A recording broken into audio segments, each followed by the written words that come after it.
So we're going to go over the steps of what happens during a muscle contraction. Okay, and so we can take this sequence of events and we can divide it up into basically five steps, and it makes it a little bit easier to go through. And let's talk about each one of these. So in the first step, what's going to happen is we're going to have a nerve ending that's going to stimulate a muscle fiber. And so this is the nerve that I've drawn before. We can kind of think about the brain and an area of the brain that's our motor cortex.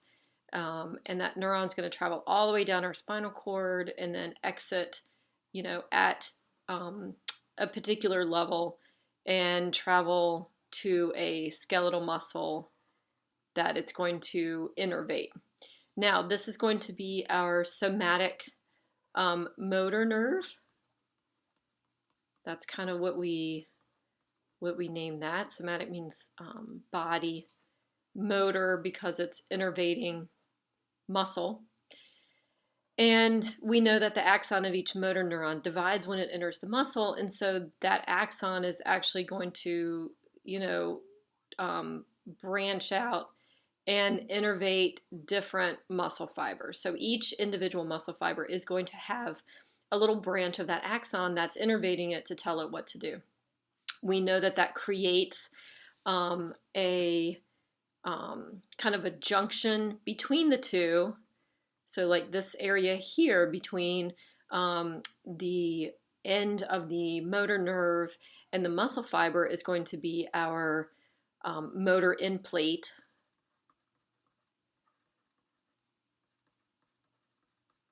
Right? Otherwise known as our neuromuscular junction. Okay? And that's that connection that we have between the end of the axon there and the muscle fiber that we've kind of drawn looking like this. So what we have in this area is action potentials that are going to travel down the somatic motor nerve, coming from the brain and then heading out the nerve. And so if we drew it in this picture, our action potential would be traveling like this down the somatic motor nerve. Here's our axon. This would be our muscle fiber here. And what we have is voltage-gated calcium channels that are going to be located at the end of that axon. It's basically in the axon terminal. Okay, which is going to be this end part of the axon. So we have voltage-gated calcium channels. So what does that mean? If you think back a few slides ago, we talked about two types of channels. We had chemically gated channels and voltage-gated channels. So this is voltage-gated channels. They're going to respond to a change in membrane potential of that axon, and that's exactly what we have when we have an action potential that's propagating down the length of that axon. It's going to change the membrane potential, causing this voltage-gated calcium channel to open. When that happens, calcium is going to enter the synaptic or the axon terminal, the end of the axon. So calcium is going to travel into the axon terminal. And when that happens, the axon terminal is going to release these tiny little vesicles that contain acetylcholine. Okay, so you've got these tiny little packages, these little vesicles that contain the neurotransmitter acetylcholine. And in the presence of calcium, that synaptic vesicle is going to release its acetylcholine into the synaptic cleft, which is going to be this kind of this space here between the axon terminal and the muscle fiber, the sarcolemma of the muscle fiber. Okay, so here we have a couple things. Synaptic vesicles, these are the little sacs that contain acetylcholine. Synaptic cleft is going to be the space between the end of the axon and the sarcolemma of the muscle fiber itself. Okay, so that's step one. Step two, we end up, as a result of all this, having a change in membrane potential. Okay, so at rest, the sarcolemma is polarized and the inside is negative relative to the outside. So typically what we're going to see is a little, a negative charge here, right on the inside of that sarcolemma. So typically around negative 70 to negative 90 millivolts. So when we have release of acetylcholine, here you can see here's our little vesicles with acetylcholine. In the presence of calcium, those vesicles will come and kind of dump out that acetylcholine into the synaptic cleft. Well, on the other side of the cleft, on the sarcolemma, we have chemical gated ion channels, which are going to be these little guys right here, these little purple guys, okay? So these are chemically gated ion channels. And what do we know about those? So because they're chemically gated, they have to bind with a specific chemical. And the chemical here is going to be acetylcholine. So once that acetylcholine makes its way across the synaptic cleft, it's going to bind to those chemically gated ion channels and open them up. And so what happens is, as a result of those ion channels opening up, we have sodium coming into the muscle fiber, okay? Sodium is going to come in at a higher rate than potassium diffuses out. So we'll just draw a little arrow here for potassium. So much more sodium comes in. So now we have this addition of positively charged sodium ions, which is going to end up changing this membrane potential from a negative, and it's going to become more positive. So the interior of the sarcolemma becomes less negative or more positive. Okay, and this basically initiates a local depolarization, okay, meaning that it's happening, right in this area here. We've had this change in membrane potential happen right here, and we end up calling this an end plate potential. Okay, so this is happening right at the motor end plate, right where we've made that connection. And this is a local depolarization. Okay, so this does initiate an action potential along the length of the sarcolemma of that muscle fiber. So the depolarization does start at the end plate through that end plate potential.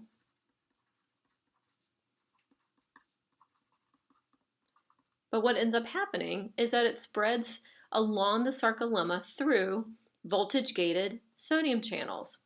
So initially, we had that initial end plate potential, where you can see here we've got now a positively charged interior sarcolemma. So let's just draw those a little bit bigger. Well, what ends up happening is we have voltage-gated sodium channels, which is indicated here. This guy would be a voltage-gated sodium channel. So again, voltage-gated channels are going to react or respond to changes in membrane potential. And we've had a membrane potential because we had this end plate potential. So that's going to stimulate sodium channels to open. So sodium channels are going to open. Sodium is going to enter the muscle fiber, traveling down its concentration gradient. And that's going to further create more of a positive, interior of the sarcolemma. So it's basically propagating this action potential.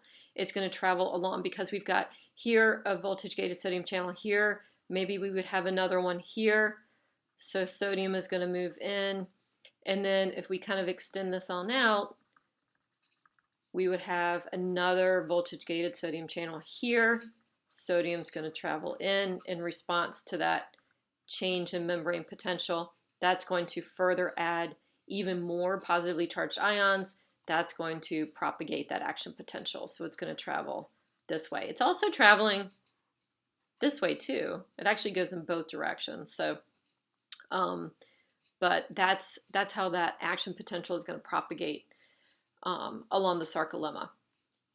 Now, once we have depolarization, we're going to have a period of repolarization. Okay, so the repolarization wave, which means that it has to return. It's basically a return to a negative resting membrane potential, okay? So what's going to happen is that basically these voltage-gated sodium channels are on a timer. And so once they stop, once they close, we're going to have an opening of voltage-gated potassium channels, okay? And so right next to that sodium channel, we're going to have a voltage-gated potassium channel. And in response to the change in membrane potential, because again, it's voltage-gated, potassium is going to leave the cell down its concentration gradient. And so we have an efflux, and we call this an efflux of potassium, meaning that it's leaving the cell. Potassium is going to leave, and so it's going to create or return this resting potential to a negative because we have positively charged potassium ions that are leaving the cell. And so now we're returning, or we're kind of reestablishing that negative resting membrane potential. Okay? And so that's our period of repolarization. And so this is how it looks kind of all together. And so here's our end plate potential that we have as a result of acetylcholine binding to our chemically gated ion channels. That creates kind of a local depolarization, which spreads. And now we're kind of traveling along the sarcolemma, initially opening up voltage-gated sodium channels. Sodium is going to influx of sodium into the cell, creating a positive charge on the inside of that sarcolemma, followed by opening up of voltage-gated potassium channels. Potassium is going to leave the cell. We have an efflux of potassium, and that restores our negative resting membrane potential. Okay, and this is what your action potential is going to look like on a tracing. Here we have our resting membrane potential sitting at about negative 90 millivolts. Oh, I keep messing this up. I don't know why. Resting membrane potential. And here's our initial depolarization. So we're basically going from a negative 90 and we're becoming less negative or more positive, however you want to look at that. And that's depolarization due to sodium entry into that muscle fiber. And then those are going to basically time out, and the sodium, voltage-gated sodium channels are going to close. Now we're going to have opening of voltage-gated potassium channels. Potassium is going to leave the cell. So we have leaving of positively charged ions, which is going to bring our membrane potential back down to negative again. And once we get back down there, those potassium channels are going to close, and we're back to our resting membrane potential again. But this is what your action potential tracing is going to look like with ions that are specific. Now, the next step that's going to happen here is that we have basically had this spread of action potential along the sarcolemma. But we know that we have these structures called T-tubules, which, if you remember, those are going to be invaginations of the sarcolemma that basically travel down deep into that muscle fiber. And so the action potential is going to spread down that T-tubule as well. And what's going to happen is it's going to stimulate the terminal cisterns of the sarcoplasmic reticulum to release its stored calcium. So that change in membrane potential, even traveling down that T-tubule, is going to stimulate the release of calcium.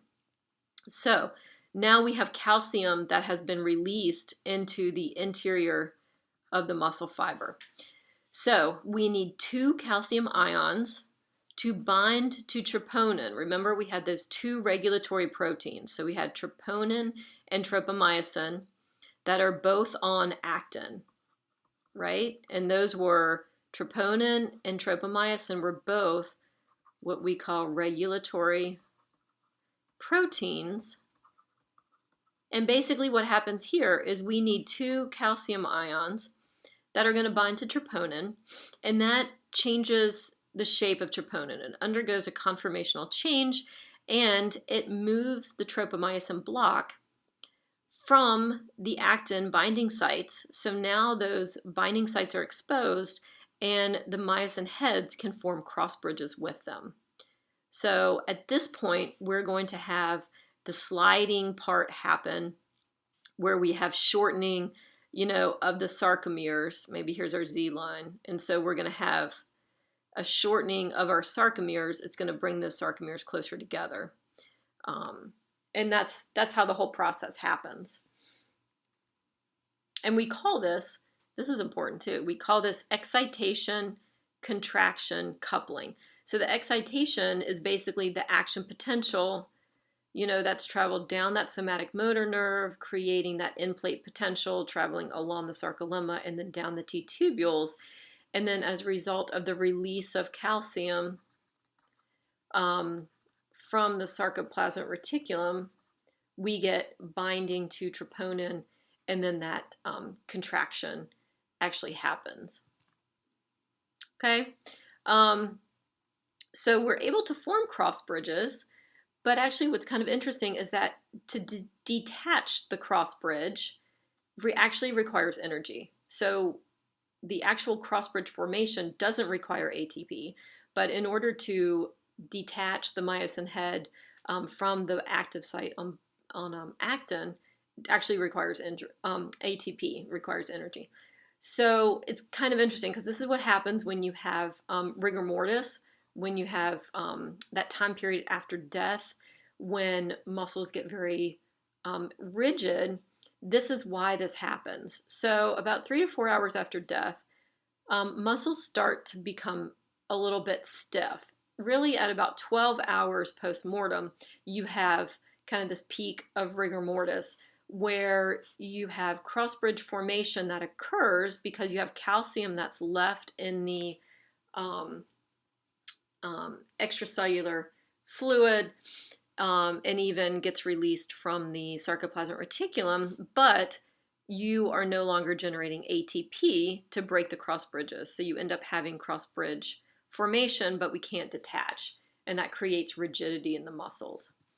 And so calcium obviously plays a large role in muscle contraction.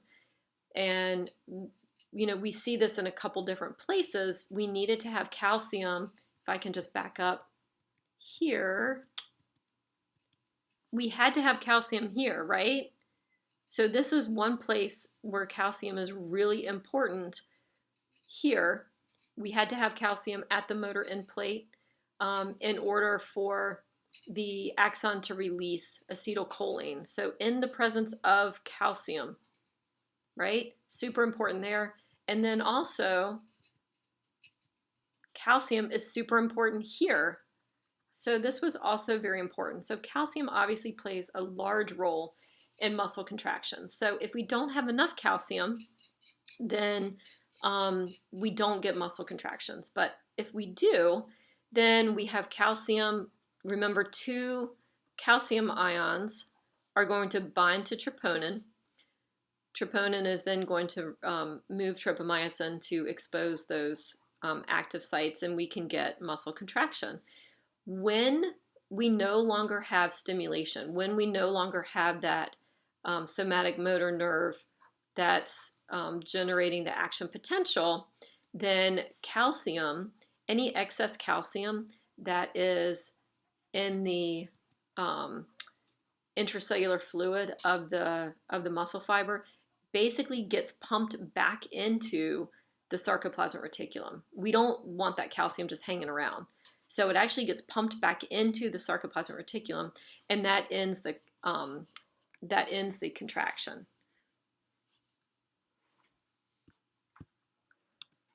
Okay, and so this is another area. This pumping of calcium back into the sarcoplasmic reticulum requires ATP. Okay, so that's another area where we do need ATP. And I've posted a few videos of this so you can actually see it. So this excitation contraction coupling is basically the sequence of events that happens going from the action potential along the sarcolemma to the actual physical process of myofilament sliding. The electrical signal is what causes the increase in the intracellular calcium levels, meaning that the calcium levels inside the muscle fiber is going to increase, and that's what leads to the filaments, the actin and myosin, attaching to each other, forming those cross bridges, and then sliding across one another. And so this is the step that we have there. When we look at this in a little more detail, here's our myosin, here's our thick filament, here's our actin, our thin filament. And in the presence of calcium, okay, so we have calcium present,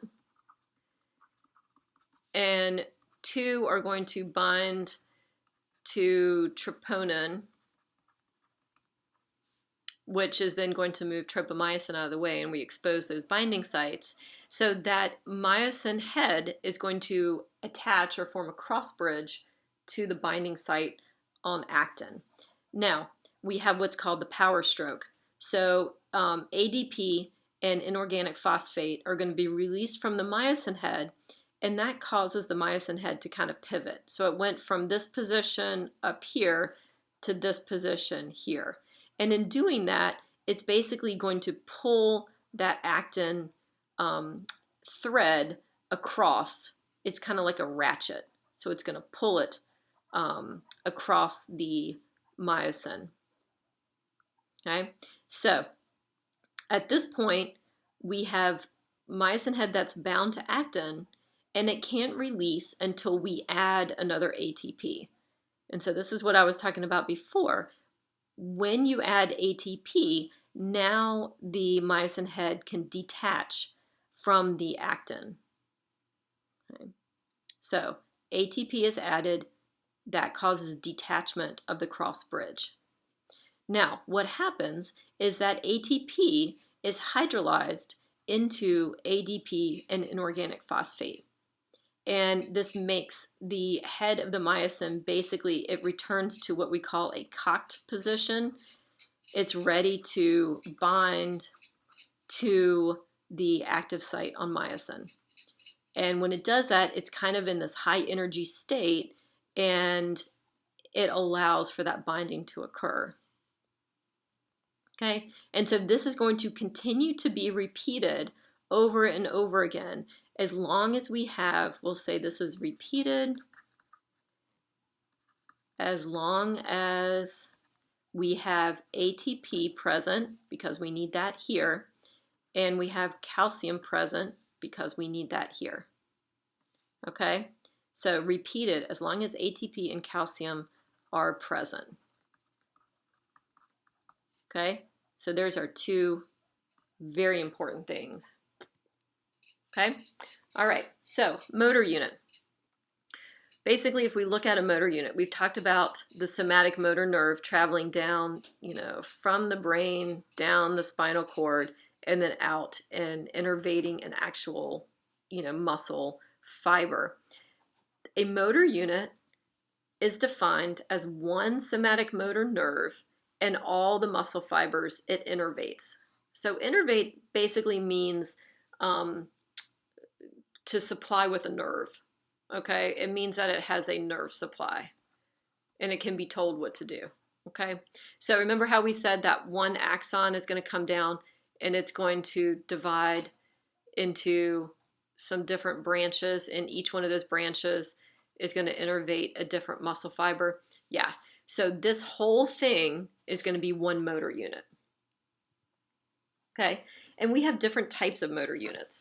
So we have very small motor units, and these basically provide very precise movements that are highly controlled. And so when we have each nerve supplying only a few muscle fibers, we have very small motor units. So examples of this would be the eye would be a good example of this.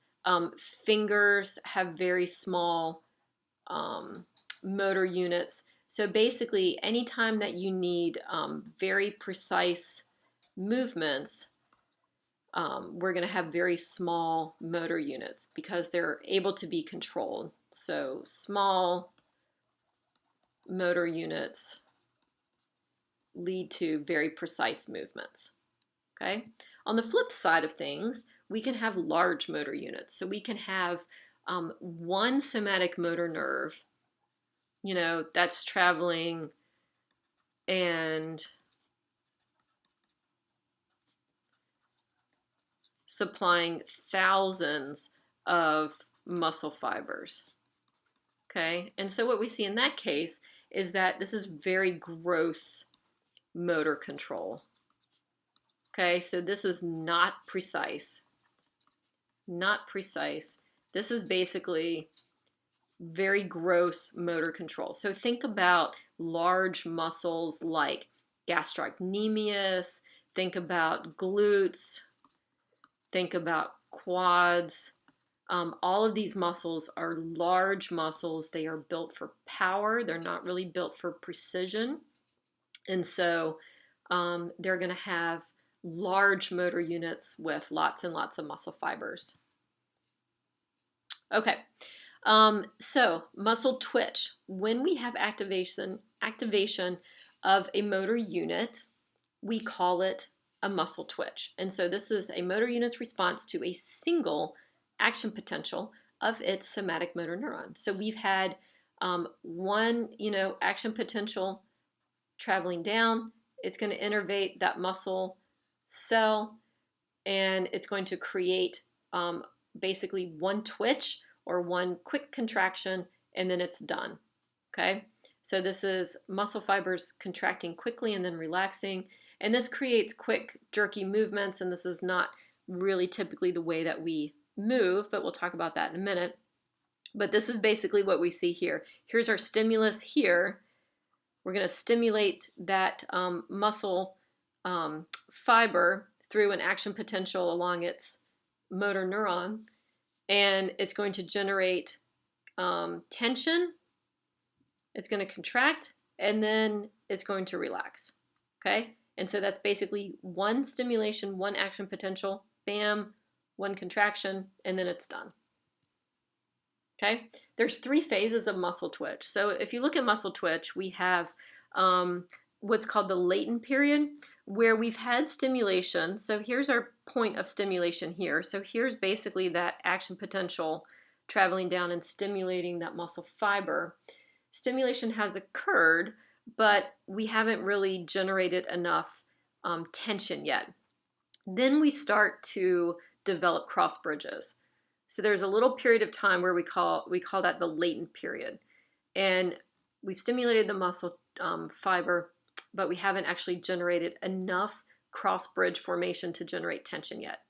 This is followed by the period of contraction, and so at this point we actually are developing cross bridges, and those sarcomeres are shortening, and the entire muscle may shorten as well. So we're going to generate that tension there, and then if we have no more stimuli, right, in the absence of somatic motor nerve input, our contraction is going to end.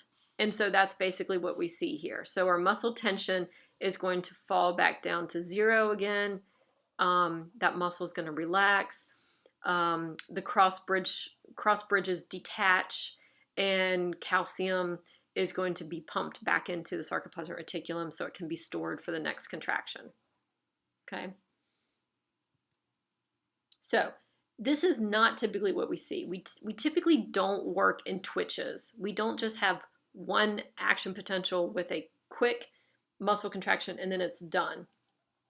Typically when we move, we have very smooth muscle contractions, and we're able to change the strength to meet the demand placed on the muscles. So think about picking up a pencil and how much strength you need to do that versus picking up a desk, right? Or like a heavy table. So obviously you're going to need to have more motor units recruited here than you are here. So we can grade muscle contractions in two different ways. So one can be the frequency of stimulation, or how quickly it's stimulated, quickly the action potentials travel to that muscle fiber, or the strength of stimulation. And this is going to be like, how many motor units are we recruiting? Okay, or how many motor units do we need to do the task at hand? Obviously, we're going to need more motor units here than we do if we're just lifting up a pencil. Okay, so here's our frequency of stimulation, and we call this temporal summation. So temporal means time, and summation means they're basically added together. Okay, and so that's what we see here. So here, for example, is our single twitch. And so we've stimulated that muscle fiber with a single action potential. We generate a contraction, it comes back down, and that's it. There's our single twitch. This is temporal summation. So if you see here, here's a stimulus. I'm going to write over this because I can make it a little bit bigger. Here's a stimulus, action potential, okay?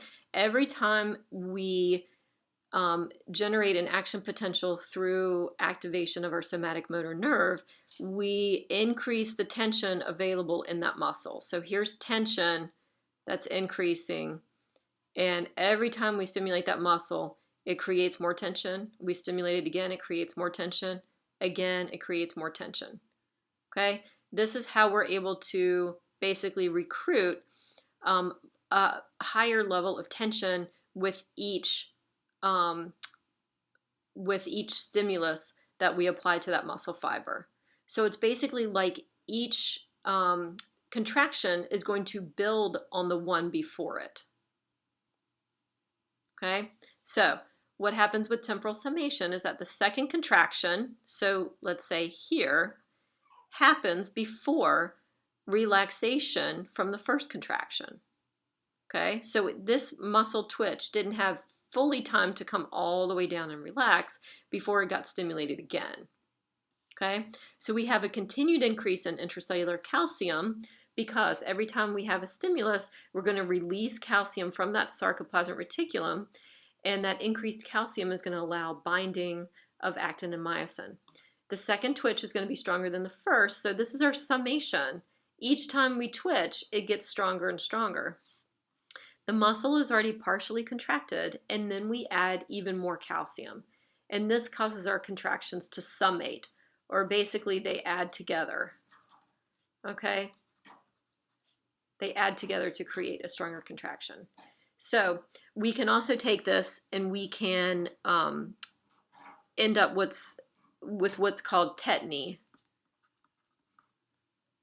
Okay? And so what happens here, if you look at this frequency of stimuli at the bottom here, they're really, really close together, right? So here's our increased frequency of stimuli. And so we've generated tension here, and we've basically, because of this frequency of stimuli, there's no relaxation at all. You know, it's not coming down at all like it is here. So this would be more of like a fused tetany, where we have kind of a long, prolonged contraction with no relaxation period at all.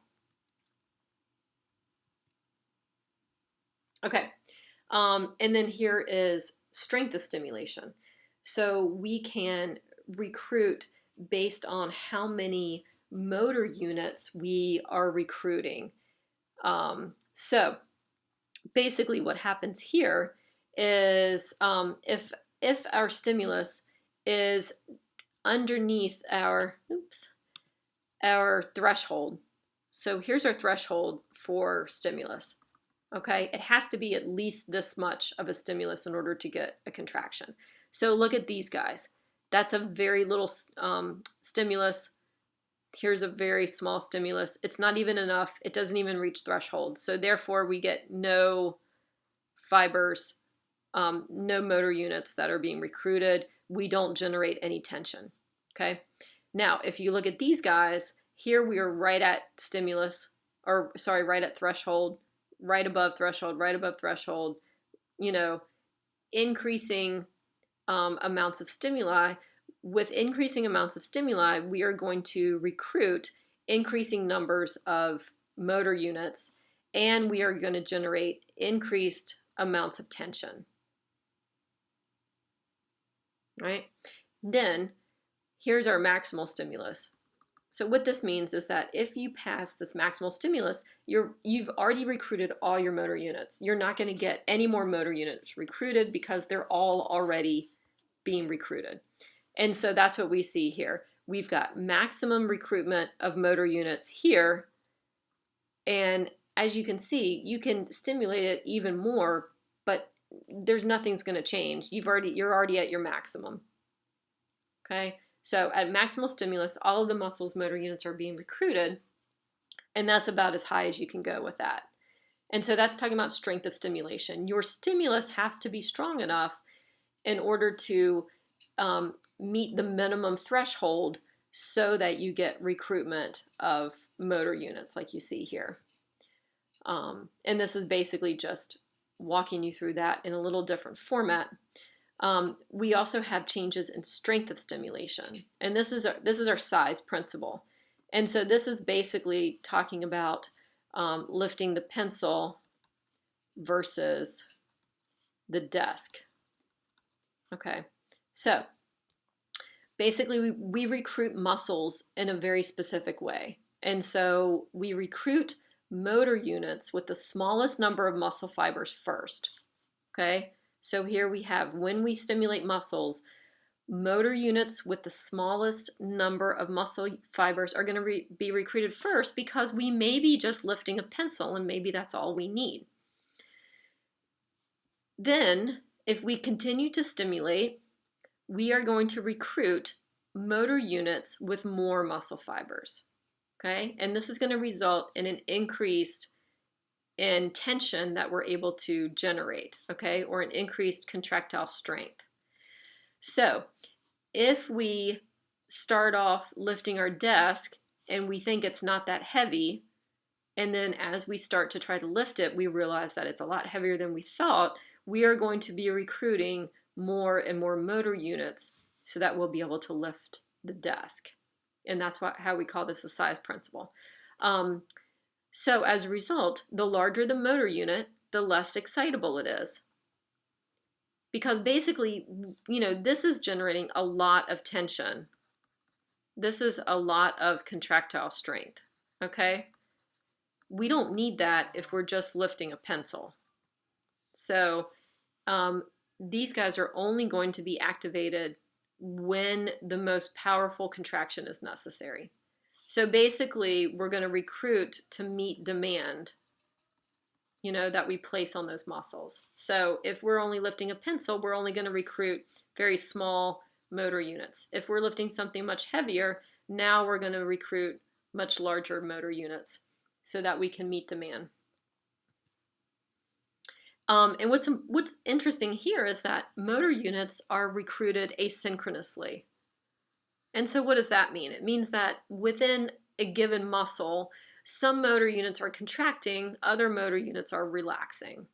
And this does a couple things for us. This allows us to delay fatigue because not all the motor units are contracting all the time.